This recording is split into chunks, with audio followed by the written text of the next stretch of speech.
wabarakatuh. Di sini kami dari kelompok 7 akan mempresentasikan joint venture pada PT Sari Husada Tbk yang beranggotakan Adelia Aryati, Gani Ayudiani, dan Jupriana.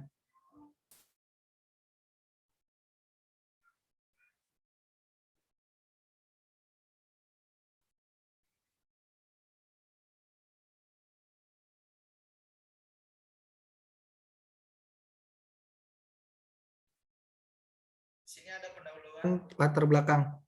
Tidak semua kegiatan usaha bisa dilakukan sendiri karena berbagai alasan, baik alasan teknis produksi, alasan penguasaan pasar, maupun semata-mata alasan keuangan.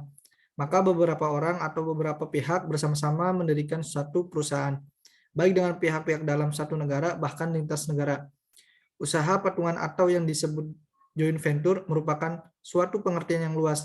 Ia tidak saja mencakup suatu kerjasama di mana masing-masing pihak melakukan penyertaan modal atau equity joint venture, tetapi juga bentuk-bentuk kerjasama lainnya yang lebih longgar, kurang permanen sifatnya, serta tidak harus melibatkan partisipasi modal. Salah satu alasan perusahaan melakukan joint venture adalah guna menggabungkan sumber daya. Hal ini memungkinkan entitas bisnis baru menjangkau pasar yang lebih lebar, sebab kedua perusahaan bisa meraih pasar perusahaan rekannya. Selain itu, bisnis tersebut juga diharapkan lebih sukses daripada perusahaan induknya.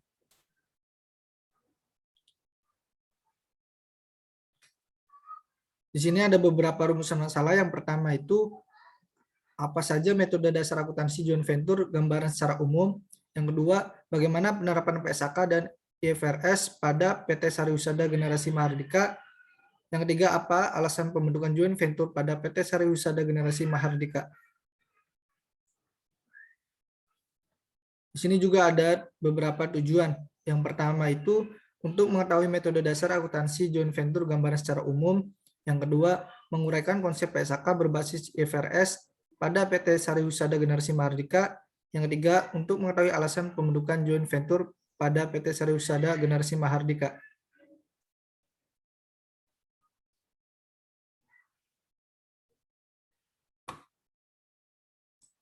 Selanjutnya, tinjauan pustaka. Yang pertama ada pengertian joint venture. Menurut Peter Mahmud, bahwa kontrak joint venture adalah suatu kontrak atau perjanjian antara dua perusahaan guna mendirikan suatu perusahaan baru. Perusahaan baru inilah yang kemudian disebut sebagai perusahaan joint venture. Selanjutnya, ciri-ciri joint venture. Yang pertama, perusahaan baru yang didirikan oleh beberapa perusahaan lain secara bersama-sama. Yang kedua, di Indonesia, joint venture merupakan kerjasama antara perusahaan domestik dan asing. Yang ketiga, modalnya berupa saham yang diperoleh atau disediakan oleh perusahaan pendiri dengan perbandingan tertentu dari setiap perusahaan. Yang keempat, kekuasaan dan hak suara didasarkan pada banyak saham masing-masing perusahaan pendiri. Yang kelima, perusahaan pendiri joint venture tetap memiliki eksistensi dan kebebasan masing-masing. Yang keenam, resiko ditanggung secara bersama-sama antara masing-masing partner melalui perusahaan yang berlainan. Selanjutnya, kelebihan dan kekurangan joint venture. Kelebihan dari joint venture yaitu yang pertama, sekutu lokal lebih memahami tentang keadaan lingkungan di mana perusahaan joint venture didirikan, seperti misalnya adat istiadat, kebiasaan, dan lembaga kemasyarakatan di lingkungan setempat. Yang kedua, sekutu lokal mungkin memiliki teknologi yang cocok untuk lingkungan setempat.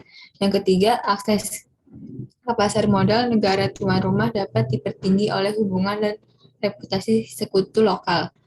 Selanjutnya, kekurangan dari joint venture. Di antaranya, yang pertama, jika salah dalam memilih sekutu, maka akan meningkatkan resiko politik yang dihadapi. Yang kedua, adanya harga transfer produk atau komponen akan menimbulkan konflik kepentingan antara kedua belah pihak. Yang ketiga, dapat terjadi perbedaan pandangan antara sekutu lokal dengan perusahaan. Selanjutnya, unsur joint venture. Yang pertama, terdapat kerjasama antara dua pihak, perusahaan atau lebih. Yang kedua, adanya modal. Yang ketiga, adanya surat perjanjian. Selanjutnya, tujuan dan manfaat joint venture. Yang pertama, penggabungan sumber daya. Yang kedua, penggabungan keahlian. Yang ketiga, menghemat uang. Yang keempat, alat bertumbuh. Yang kelima, inovasi produk dan layanan. Dan yang terakhir, ekspansi pasar asing. Selanjutnya, aspek penting dalam kontrak joint venture. Yang pertama, tujuan khusus. Yang kedua, durasi tertentu. Yang ketiga, pembagian keuntungan kesepakatan. Dan yang terakhir, struktur usaha. Selanjutnya, pengaturan joint venture. Peraturan pemerintah Indonesia yang mengatur tentang regulasi joint venture diantaranya meliputi yang pertama, Pasal 23 Undang-Undang Nomor 1 Tahun 1967 tentang penanaman modal asing. Yang kedua, Peraturan Pemerintah Nomor 20 Tahun 1994 tentang pemilikan saham dan perusahaan yang didirikan dalam rangka penanaman modal asing. Yang ketiga, Peraturan Pemerintah Nomor 17 Tahun 1992, Peraturan Pemerintah Nomor 7 Tahun 1993 tentang pemilik saham perusahaan penanaman modal asing. Selanjutnya, profil perusahaan. Profil umum dari PT Sari Husada. PT Sari Husada adalah perusahaan yang memproduksi produk bernutrisi untuk bayi dan anak-anak Indonesia, mulai dari aneka susu formula untuk bayi hingga produk nutrisi untuk ibu hamil dan menyusui dengan standar internasional. Tahun berdirinya PT Sari Husada yaitu tahun 1954 dengan keanggotaan PT Kimia Farma sebesar 43,54%, PT Tiga Raksa 35,63%, dan Publik 20,83%. Produknya itu ada susu pertumbuhan SGM aktif dan SGM Explore, susu ibu hamil dan menyusui Lactamil, dan lainnya. Entitas hukumnya itu Sari Husada adalah perseroan terbatas dengan nama asli PT Sari Husada Generasi Mahardika dengan wilayah operasi di Indonesia. Wujud perseroan terbatas telah digunakan sejak 28 September 1972 dengan nama PT Sari Husada. Jumlah karyawannya lebih dari 1.000 karyawan yang aktif. Next. Kemudian latar belakang berdirinya PT Sari Husada. PT Sari Husada ini telah beroperasi di Indonesia sejak tahun 1954 sebagai wujud nyata program kecukupan protein nasional yang diselenggarakan pemerintah Indonesia bersama Perserikatan Bangsa-Bangsa.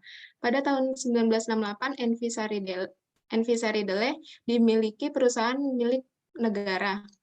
PT Kimia Farma pada tahun 1972, Envi Saridele diubah menjadi PT Sari Husada sebagai hasil dari joint venture PT Tiga Raksa dan PT Kimia Farma. Pada tahun 1983, perusahaan melakukan IPO di lantai Bursa Efek Jakarta. Sebagai sebuah perusahaan listing, posisi kepemilikan saham mengalami sejumlah perubahan signifikan. Pada tahun 1992, pemegang saham mayoritas Sari Husada dimiliki oleh PT Tiga Raksa. Pada tahun 1998, Sari Husada beraliansi dengan Nutrisi Internasional BEVI untuk memperkuat posisinya di tingkat internasional.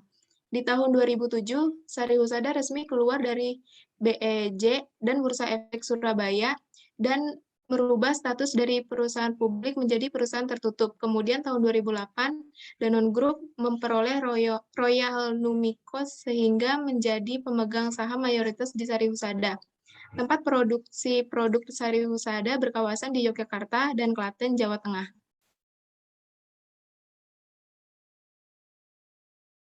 Kemudian logo dari PT Sari Husada memiliki 3 komponen yang saling melekat, yaitu yang pertama komponen adalah garis vektor yang membentuk silet seorang ibu sedang menggendong anaknya.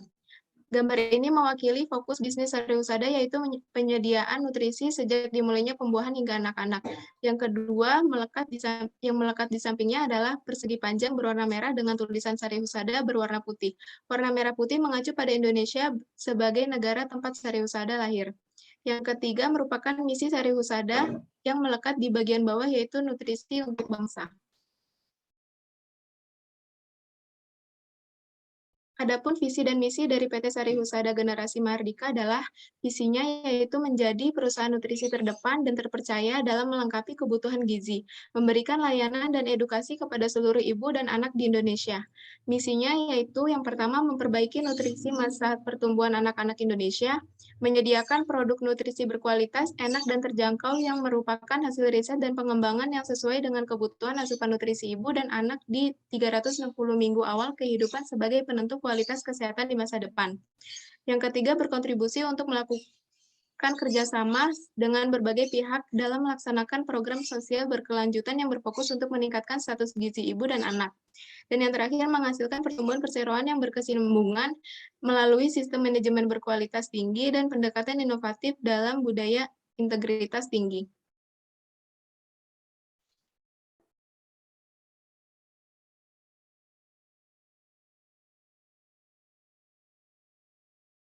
Selanjutnya ke pembahasan. Metode akuntansi pada joint venture. Aktivitas yang ada dalam joint venture ini mirip sekali dengan persekutuan, namun kegiatannya lebih sederhana pada sistem joint venture. Dalam pembagian laba atau rugi dalam joint venture sama dengan persekutuan. Partner atau sekutu dalam joint venture terdiri dari sekutu aktif yang biasa disebut dengan managing partner dan sekutu pasif atau sekutu yang hanya menyetorkan modal, tidak ikut serta dalam pengelolaan usahanya.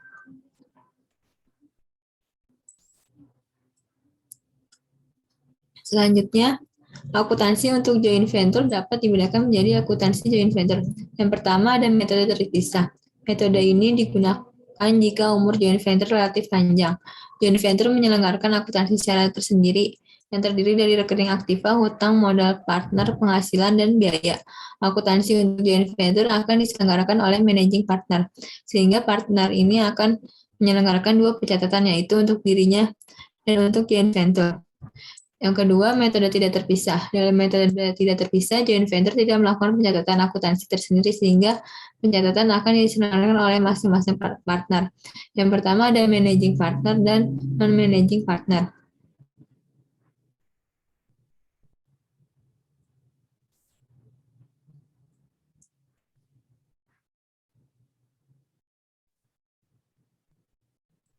Di sini ada penerapan PSAK dan IFRS joint venture pada PT Sari Husada Generasi Mahardika.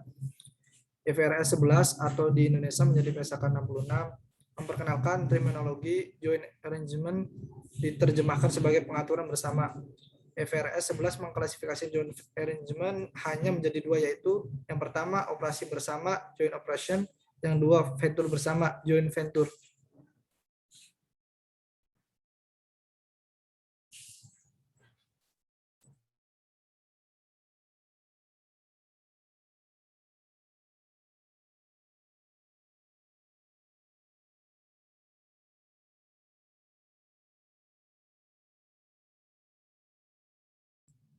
Berdasarkan pada materi tersebut, PT Sari Husada merupakan venture bersama joint venture antara PT Kimia Farma dengan PT Tiga Raksa dengan persentase kepemilikan modal adalah 55% oleh PT Kimia Farma dan 45% dimiliki oleh PT Tiga Raksa.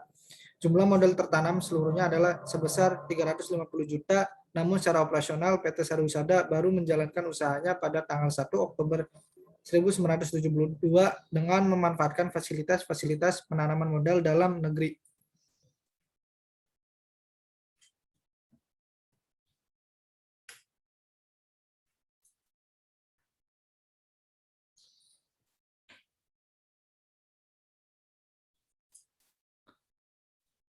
Penerapan PSAK dan IFRS joint venture pada PT Sari Husada Generasi Mahardika dalam PSAK nomor 12 hanya diatur dua jenis umum joint venture, yaitu pengendalian bersama operasi dan pengendalian bersama aset, disetujui dengan rapat Komite Prinsip Akuntansi Indonesia pada tanggal 24 Agustus 1994 yang secara umum memenuhi definisi joint venture. Yang pertama, pengendalian bersama operasi, yang kedua, pengendalian bersama aset.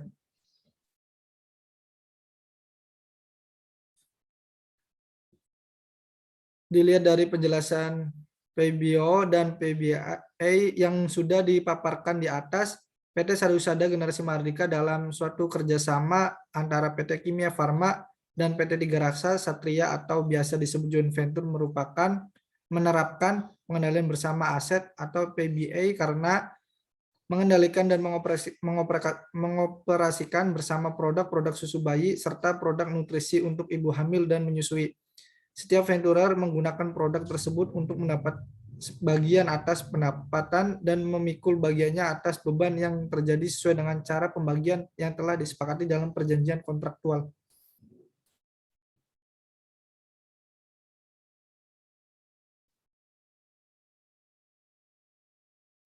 Kemudian alasan pembentukan joint venture pada PT Sari Husada yang pertama menggabungkan sumber daya. Yang dimaksud ini yaitu untuk dapat merealisasikan tujuan tersebut pada tanggal 8 Mei 1972, PT Kimia Farma menandatangani suatu kerjasama dengan PT Tiga Raksa untuk membentuk PT Sari Husada Generasi Mahardika. Kemudian yang kedua yaitu ada penggabungan keahlian. Seperti halnya pada PT Kimia Farma sebagai perusahaan farmasi besar yang memiliki kompetensi tinggi dalam bidangnya dan PT Tiga Raksa Satria sebagai perusahaan penjualan dan distribusi berskala nasional yang melakukan kerjasama hingga terbentuk PT Sari Husada Generasi Mahardika. Kemudian yang ketiga yaitu menciptakan inovasi produk baru. PT Sari Husada Generasi Mardika didukung oleh lebih dari 400 peneliti dari Danone Research Center yang tersebar di Belanda, Singapura, dan Indonesia. Sari Husada hingga detik ini masih setia seperti lebih dari 60 tahun silam, menghasilkan beragam inovatif produk nutrisi guna membantu mendukung pertumbuhan anak berstandar internasional dengan harga terjangkau. Dan yang terakhir, memasuki pasar yang lebih luas. Untuk pemasaran dan penjualan produk skala nasional, PT Sari Husada Generasi Mardika menempuh dengan cara penjualan secara langsung kepada pelanggan dengan sistem pembayaran tunai maupun melalui alat pembayaran misalnya giro.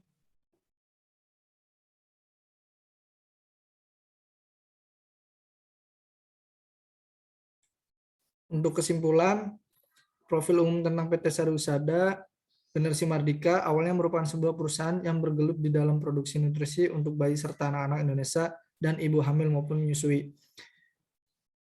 PT Sari Husada Generasi Mardika ini muncul setelah diakuisisi dan diambil alih oleh badan usaha milik negara yaitu Kimia Farma dan PT Tiga Raksa Satria selaku pembeli saham Kimia Farma. Sehingga setelah IPO pada tahun 1983 persentase kepemilikan sahamnya menjadi PT Kimia Farma 43,54%, PT Tiga Raksa Satria 35,63%, dan Publik 20,83%. Konsep IFRS 11 atau di Indonesia menjadi PSK 66, PT Sari Husada merupakan venture bersama antara PT Kimia Farma dengan PT Tiga Raksa dengan persentase kepemilikan modal adalah 55% oleh PT Kimia Farma dan 45% oleh PT Tiga Raksa. Jumlah modal tertanam seluruhnya adalah sebesar 350 juta.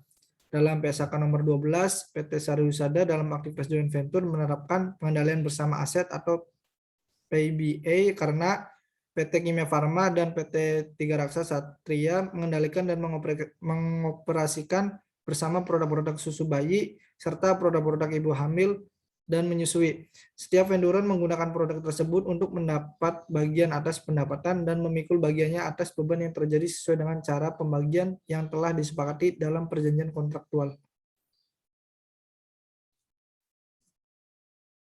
Itu saja yang dapat kelompok kami sampaikan. Kurang lebihnya mohon maaf. Wassalamualaikum warahmatullahi wabarakatuh.